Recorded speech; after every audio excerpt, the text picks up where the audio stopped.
Raj TV viewers எல்லாருக்கும் வணக்கம் and welcome to our show சரித்திர நாயகன் சிவாஜி கணேசன். இந்த நிகழ்ச்சியில் சிவாஜி அவர்களுடைய ஃபிலிம் கெரியரில் நடந்த பல இன்ட்ரெஸ்டிங்கான விஷயங்களை நம்ம தொடர்ந்து பார்த்துக்கிட்டு இருக்கோம். அந்த வரிசையில் இன்னைக்கு நிகழ்ச்சியிலும் பல சுவாரஸ்யமான அப்டேட்ஸ் உங்களுக்காக காத்துக்கிட்டு இருக்கு. வாங்க நிகழ்ச்சிக்குள்ளே போகலாம். மகா நடிகர் சிவாஜி கணேசன் அவர்களுடைய அற்புதமான நடிப்பில் வெளியான வெற்றி திரைப்படங்களில் ஒன்று தான் அமரதீபம் அப்படின்ற திரைப்படம். 1956 வருடம் வெளியான இந்த திரைப்படத்தை டி பிரகாஷ் ராவ் அவர்கள் இயக்கியிருந்தார். தமிழ் சினிமா வரலாற்றில் இந்த அமரதீபம் திரைப்படம் ஒரு முக்கியமான திரைப்படமாகும்.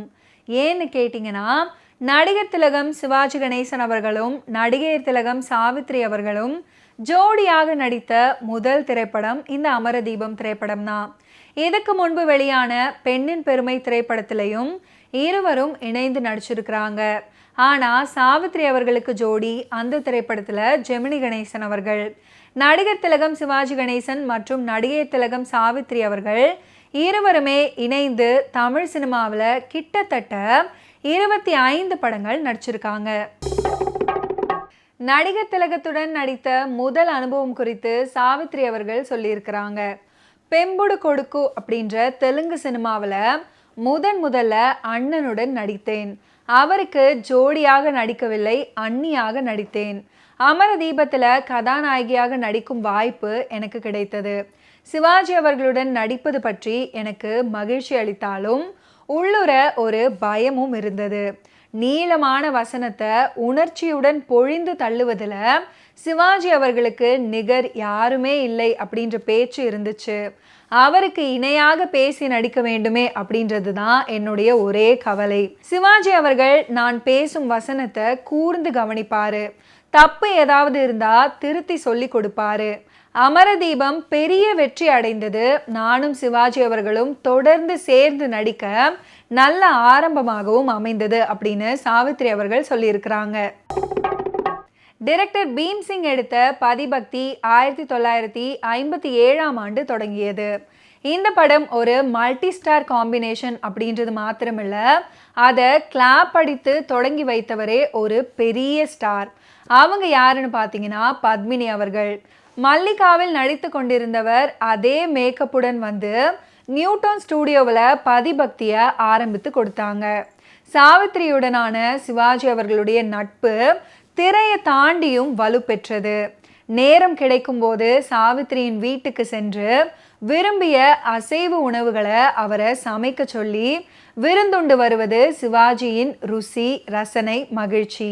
அதே போல ஜெமினி கணேசன் சாவித்ரி அவர்கள் இருவரும் கணேசனின் அன்னை இல்லத்துக்கு போய் தீபாவளி முதலான விசேஷ நாட்களில் அண்ணனுக்கு வாழ்த்து சொல்லிவிட்டு வருவதும் வழக்கம். சிவாஜி சாவித்ரி இடையே நல்ல புரிதலும் சிறந்த நட்பும் தொடர்ந்தது. ஒளிப்பதிவாளர் வின்சென்ட் அவர்களை பற்றி பல இடங்களில் புகழ்ந்து பேசியிருக்கிறாரு நடிகர் திலகம். ஒளிப்பதிவாளர் வின்சென்ட் மாஸ்டர் அப்படின்னு செல்லமாக அழைக்கப்படுவார். 1928 கோழிக்கோட்டில் பிறந்த வின்சென்ட் அவர்களுடைய தாய்மொழி கொங்கணி. தந்தையின் புகைப்பட ஸ்டூடியோவில் கிடைத்த அனுபவத்தால் புகைப்பட கலையில் சிறு வயதிலேயே வின்சென்ட்டுக்கு ஆர்வம் ஏற்பட்டது. 1947 சென்னைக்கு வந்த அவர் ஜெமினி ஸ்டூடியோவில் பணியில் சேர்ந்தார். புகழ்பெற்ற ஒளிப்பதிவாளர்கள் கே ராம்நாத் மற்றும் கமால் கோஷிடம் அனுபவம் பெற்றார். அதற்கு முன்பு அவர் முதல்ல ஒளிப்பதிவு செய்த திரைப்படம் பிரதகு தெருவு அப்படின்ற தெலுங்கு படம். இளைஞராக இருந்த வின்சென்ட்டை இந்த படத்தின் ஒளிப்பதிவுக்காக பரிந்துரைத்தவர் பழம்பெரும் நடிகை பானுமதி. தமிழில் அமரதீபம் வாயிலாக வின்சென்ட் அவர்கள் தனது சகாப்தத்தை தொடங்கினார். அமரதீபத்தின் கதை வசனம் ஸ்ரீதர் அவர்கள்.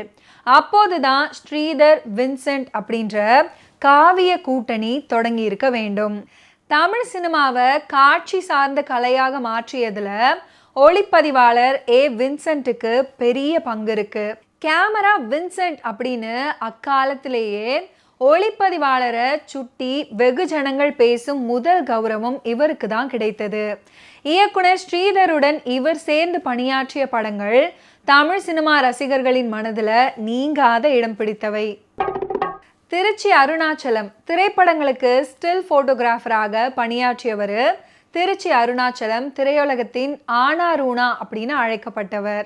பள்ளி இறுதி வகுப்பு வரை படித்துவிட்டு முழு நேர தொழிலாகவே இக்கலையை கற்றுக்கொண்டாரு. இல்லஸ்ட்ரேட்டர் வீக்லி மற்றும் சில வட இந்திய பத்திரிகைகளில் இவர் எடுத்த வண்ணப்படங்கள் அட்டையில வெளியாகி இருக்கின்றன.